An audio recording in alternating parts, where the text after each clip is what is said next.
नमस्कार. प्रिया सिंपल रेसिपीमध्ये तुम्हा सर्वांचं खूप खूप मनापासून स्वागत आहे.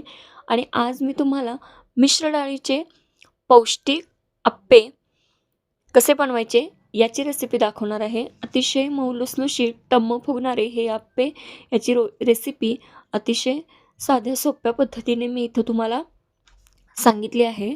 त्याचप्रमाणे थंडीमध्ये पीठ फर्मेंट करण्यासाठी खास अशी टिप्स सांगितली आहे. त्यामुळे व्हिडिओ शेवटपर्यंत नक्की पहा. चला तर मग रेसिपीला सुरुवात करूया. सर्वात अगोदर इथं मी 3 वाट्या रेशनचे तांदूळ, 1 वाटी उडीद डाळ, पाऊण वाटी हरभरा डाळ, पाऊण वाटी मूग डाळ, पाव वाटी शाबू, त्यानंतर पाव वाटी खायचे जे आपले रोजचे पोहे आहेत ते, आणि 1 चमचा मेथी, हे एकाच वाटीच्या मी प्रमाणाने घेतलेले आहेत. तर इथं सर्वात अगोदर इथं मी जे रेशनचे तांदूळ आहेत, जे मी 3 वाट्या घेतलेले आहेत, ते मी एका भांड्यामध्ये घालून घेणार आहे. आणि इथं मी एकाच वाटीच्या प्रमाणाने सर्व साहित्य एका परातीमध्ये काढून घेतलं होतं, आणि आता तेच सर्व साहित्य मी एका भांड्यामध्ये काढून घेणार आहे. आणि ह्याला मी मिक्स करून घेणार आहे. त्यानंतर शेवटी जी मेथी होती ती घालून हे सर्व साहित्य मी इथं छान असं मिक्स करून घेतलेलं आहे. त्यानंतर यामध्ये भरपूर सारं पाणी घालून याला 3 वेळा मी धुवून घेतलेलं आहे. कारण यामध्ये रेशनच्या तांदळामध्ये भरपूर अशी, म्हणजे किती जरी निवडलं तरी त्यामध्ये थोडीफार घाण राहते. त्यामुळे मी याला 3 वेळा धुवून घेतलेलं आहे. तुम्ही जे पोहे आहेत ते वेगळे भिजत घालू शकता, पण मी इथं त्यामध्येच एकत्र करून सर्व साहित्य भिजत घातलेले आहेत. इथं एकदा धुवून मी त्यात पाणी निथळून पुन्हा त्यामध्ये पाणी घालून हे सर्व जे साहित्य आहे ते धुवून घेतलेलं आहे. हे 3 वेळा मी धुतल्यानंतर त्यामध्ये पुन्हा भरपूर सारं पाणी घालून, म्हणजे जेवढ्या प्रमाणात आपलं साहित्य आहे पातेल्यामध्ये त्याच्या दुप्पट तुम्ही पाणी घालून ते कमीत कमी 8 तास त्याला मी भिजत ठेवलं आहे. आणि इथे बघू शकता तुम्ही 8 तासानंतर जे सर्व साहित्य होतं ते छान असं भिजलेलं आहे, आणि त्याच्यावरील जे पाणी आहे ते मी एका भांड्यामध्ये काढून घेतलेलं आहे. म्हणजे हेच पाणी मी जे वाटण बनवणार आहे ह्या साहित्याचं त्यामध्ये मी थोडं थोडं वापरणार आहे.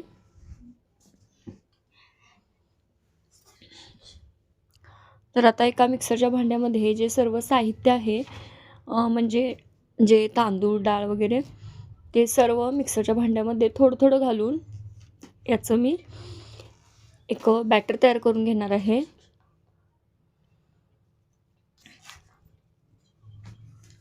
आणि जे सर्व जे साहित्य होतं त्याचं मी इथं छान बॅटर तयार करून घेतलेलं आहे. आणि जे तयार बॅटर आहे ते चमच्याने मी छान सर्वात अगोदर फेटून घेणार आहे.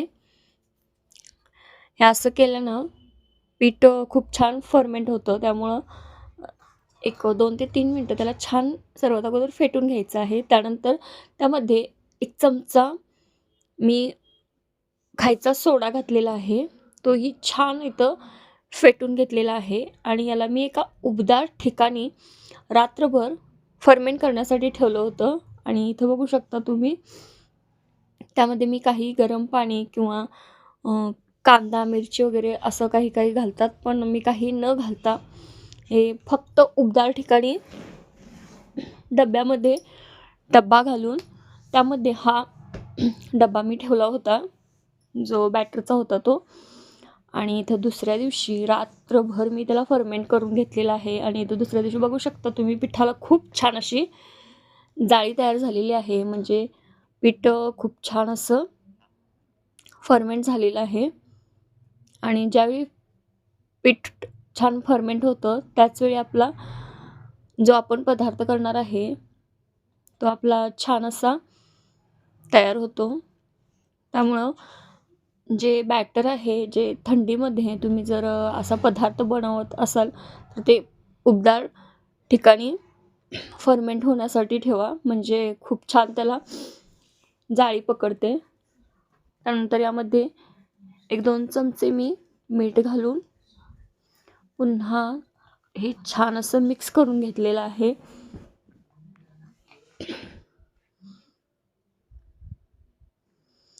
पीठ थोडंसं बाजूला ठेवून आता मी त्यासोबत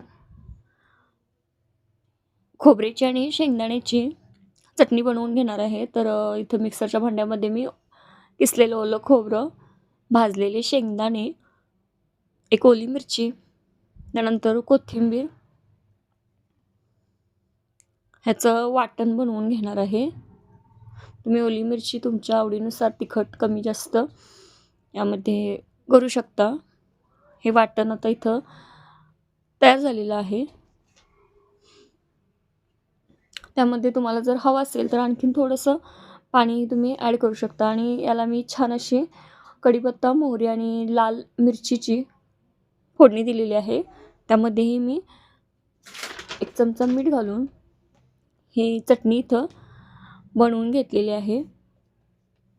अगदी थोडंसं पाणी घालून याला मी थोडीशी पातळ बनवून घेतलेली आहे. अशा प्रकारे ही चटणीही बनवून घेतलेली आहे. त्यानंतर आप्पे बनवण्यासाठी इथं मी गॅसवरती पॅन गरम करण्यासाठी ठेवला होता. आणि सुरुवातीला मी थोडे यामध्ये आप्पे बनवलेले आहेत. कारण हा जो आप्पे पॅन आहे तो थोडासा जाड म्हणजे बिडाचा आहे. जो लोखंडी आपण म्हणतो तो आहे. त्याच्यामुळे त्याला तो पटकन गरम होत नाही. आणि सुरुवातीला थोडेसे आप्पे यामध्ये चिकटतात.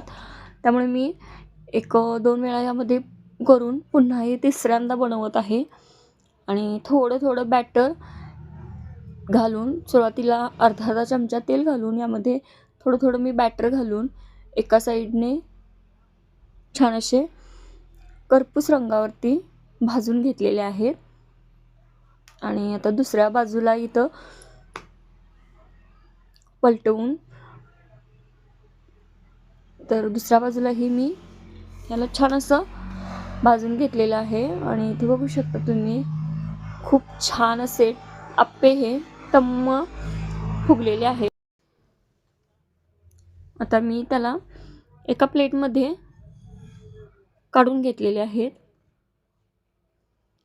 आणि खूप छान असे हे आप्पे बनवून तयार झालेले आहेत. त्यासोबत मी खोबऱ्याची आणि शेंगदाण्याची चटणी बनवलेली आहे. तर इथं बघू शकता तुम्ही अशा प्रकारे मी इथं आप्पे बनवून घेतलेले आहेत. तर रेसिपी कशी वाटली? आवडल्यास लाईक करा, शेअर करा, कमेंट करा आणि प्लीज चॅनलला सबस्क्राईब करायला विसरू नका.